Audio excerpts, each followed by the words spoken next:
के बीच cease fire पर शांति वार्ता होने जा रही है। ऐसे वक्त में लेबनान पर इजरायल के तूफानी हमलों ने एक और भीषण युद्ध का रास्ता साफ कर दिया है। दावा यह किया जा रहा है कि ईरान भड़क चुका है और अब अमेरिका और ईरान के बीच नए सिरे से सबसे खूनी जंग छिड़ने जा रही है।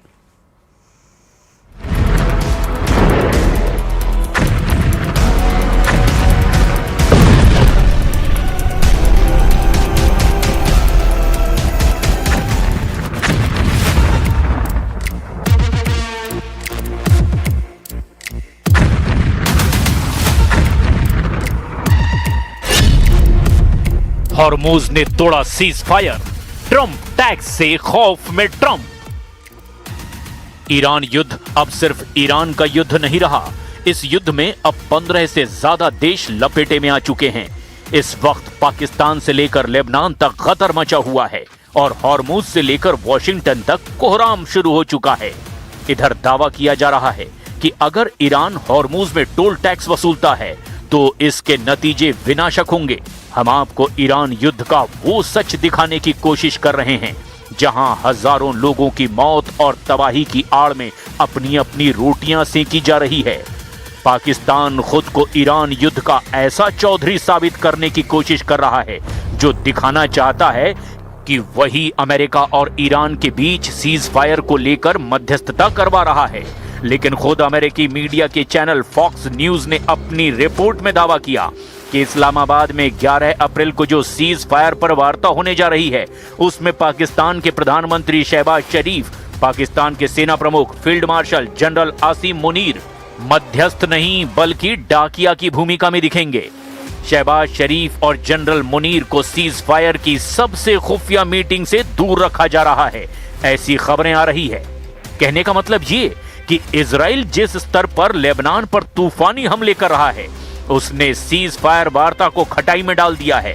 अटकलों और बदलते घटनाक्रम के बीच हम शुरुआत करते हैं पाकिस्तान के इस्लामाबाद में होने वाली उस संभावित सीज फायर वार्ता से जिसे लेकर अमेरिका बुरी तरह से बिलबिला रहा है। 100% दावा, लेबनान पर हमला, टूट जाएगा सीज फायर। कुछ रिपोर्ट्स में दावा किया गया कि 14 दिन का सीज फायर किसी भी वक्त टूट सकता है। हालांकि ईरान का दावा है कि इजराइल ने 8 अप्रैल 2026 को सीज फायर के ऐलान के महज 4 घंटे बाद ही सीज फायर तोड़ दिया था और ईरान पर कम से कम 4 जगहों पर मिसाइल और ड्रोन हमले किए थे। लेकिन अब सबसे बड़ा सवाल यह है कि अमेरिका के उपराष्ट्रपति जेडी वैंस इस वक्त ईरान के वार्ता के लिए इस्लामाबाद पहुंच चुके हैं। ऐसे में सवाल यह भी कि क्या ईरान भी सीज फायर वार्ता को लेकर उतना ही व्याकुल है जितना अमेरिका? क्या ईरान पहले ही तय कर चुका है कि वो दिखावे के लिए ही सीज फायर वार्ता में हिस्सा लेगा?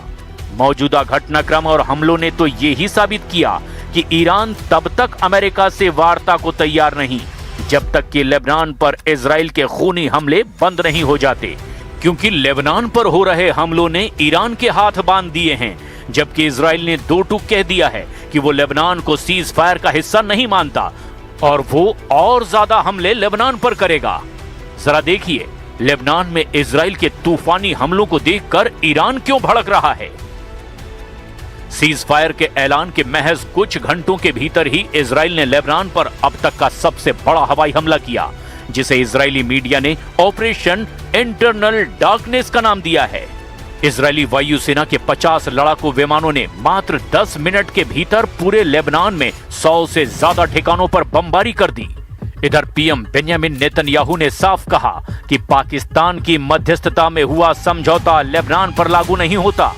इजराइल का टारगेट दक्षिणी लेबनान में एक बफर जोन बनाना है। ईरान ने इन हमलों को सीज फायर का उल्लंघन बताया और कहा कि लेबनान पर हमला ईरान पर हमला है। If the Iranians are willing to negotiate in good faith, we're certainly willing to extend the open hand. If they're going to try to play us, then they're going to find that the negotiating team is not that receptive. So cease fire में मध्यस्थ नहीं, डाकिया निकले शहबाज और general Munir.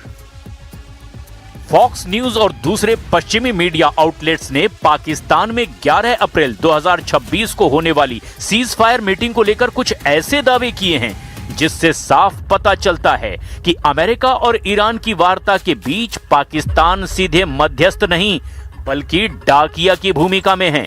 यहां तक कि मुख्य वार्ता की टॉप लेवल मीटिंग में प्रधानमंत्री शहबाज शरीफ और जनरल आसिम मुनीर को वार्ता से दूर रखा जा सकता है। फॉक्स न्यूज के हालिया कवरेज ने इस बात पर जोर दिया कि पाकिस्तान की भूमिका एक सार्थक मध्यस्थ की बजाय केवल एक मेजबान यानी होस्ट तक सीमित है। फॉक्स न्यूज के विश्लेषकों का मानना है कि पाकिस्तान केवल एक वेन्यू प्रदान कर रहा है। असली बातचीत तो वॉशिंगटन और तेहरान के बीच बैक चैनल जैसे कि ओमान या कतर के जरिए पहले ही तय हो चुकी है।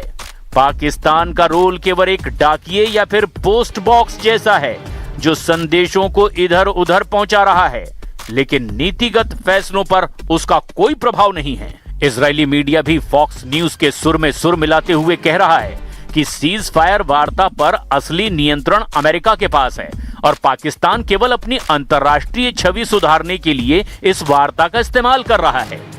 अमेरिकी मीडिया जैसे द न्यूयॉर्क टाइम्स और फॉक्स न्यूज का मानना है कि जेडी वेंस के लिए ये अग्नि परीक्षा है। 2028 के राष्ट्रपति चुनाव की दौड़ में वो खुद को मजबूत दिखाने के लिए इस वार्ता से कोई ठोस नतीजा निकालने चाहते हैं। वेंस ने ईरान को चेतावनी भी दी कि यदि वार्ता नाकाम रही तो ट्रंप के पास युद्ध पर वापस लौटने यानी गो बैक टू वॉर के सभी विकल्प खुले हुए हैं। नॉर्थ इसराइल में लगातार हमले हो रहे हैं क्योंकि हिजबुल्लाह की तरफ से लगातार इस एरिया में अटैक हो रहे हैं, जबकि इस्राएली फोर्सेस लगातार लेबनान में जगह जगह पे एयर स्ट्राइक्स कर रहे हैं। जिस तरीके से इस्राएली फोर्सेस ने बार बार लेबनान में एयर स्ट्राइक्स की, हिजबुल्लाह के खिलाफ ऑपरेशन चला रहे हैं, वहीं दूसरी जानिब हिजबुल्लाह भी लगातार जवाब दे रहा है और इस जवाबी कार्रवाई में यहाँ लगातार रॉकेट्स और मिसाइल्स आ रहे हैं। हथौड़ा बना हॉर्मूज, ईरान के ट्रंप टैक्स से हड़कंप। हॉर्मूज पर ईरान का टोल टैक्स लेना और बहुत कम संख्या में तेल टैंकरों को निकलने देना ट्रंप के लिए नासूर बनता जा रहा है। कच्चे तेल की कीमत फिर से $100 के करीब पहुंचने वाली है। ट्रंप अमेरिका की 15 शर्तों के मुताबिक ईरान पर दबाव डाल रहे हैं कि सीज फायर की शर्तों के मुताबिक ईरान तुरंत हॉर्मूज को खोले, बारूदी सुरंगें इलाके से हटा दे। ईरान का मानना है कि यह समझौता पूरे क्षेत्र यानी लेबनान पर भी लागू होगा, जबकि अमेरिका की तरफ से उपराष्ट्रपति जेडी वेंस ने साफ कहा कि ये केवल ईरान अमेरिका के लिए है। सीज फायर के ऐलान के बाद भी इजराइल ने लेबनान पर अब तक का सबसे भीषण हमला ऑपरेशन इंटरनल डार्कनेस किया है। वहीं हिजबुल्लाह ने इजराइल के हमलों के जवाब में उत्तरी इजराइल पर रॉकेट दागना जारी रखा है, जो ईरान को युद्ध में वापस खींच सकता है। ईरान का हॉर्मुज दुनिया की आर्थिक रग है, जहां जरा सी हलचल वैश्विक मंदी ला सकती है। ईरान इस रास्ते से गुजरने वाले जहाजों पर ट्रांजिट फीस यानी टोल मांग रहा है, जिसे अमेरिका वसूली कह रहा है। राष्ट्रपति ट्रंप ने सोशल मीडिया पर सख्त लहजे में कहा कि अगर ईरान ने टोल लिया तो युद्ध विराम तुरंत खत्म कर दिया जाएगा। अमेरिकी खुफिया रिपोर्ट के मुताबिक हॉर्मुज में अभी भी ईरानी समुद्री बारूदी सुरंगें मौजूद है, जो जहाजों के लिए बड़ा खतरा हैं। सीज फायर के बावजूद तेल के जहाज इस रास्ते पर जाने से डर रहे हैं, जिससे तेल की कीमतें नीचे नहीं आ रही है। जबकि ईरान बार बार एक ही बात कह रहा है कि इजराइल लेबनान पर हमले रोके, लेकिन इजराइल दक्षिणी लेबनान में एक सैन्य बफर जोन बनाना चाहता है, जिसे लेबनान और ईरान अपनी संप्रभुता पर हमला मानते हैं। लेबनान पर इजरायली हमलों के विरोध में ईरान ने धमकी दी है कि वो हॉर्मुज को फिर से पूरी तरह बंद कर देगा। अगर जेडी वेंस और ईरानी प्रतिनिधि मंडल के बीच लेबनान को लेकर कोई स्पष्ट सहमति नहीं बनती या फिर सीज फायर पर मीटिंग नहीं हुई, तो सीज फायर किसी भी वक्त टूट सकता है। कुल मिलाकर अगले 24 घंटे बहुत भारी साबित हो सकते हैं और हो सकता है कि ईरान और अमेरिका एक बार फिर से एक दूसरे पर घातक हमले कर रहे हों।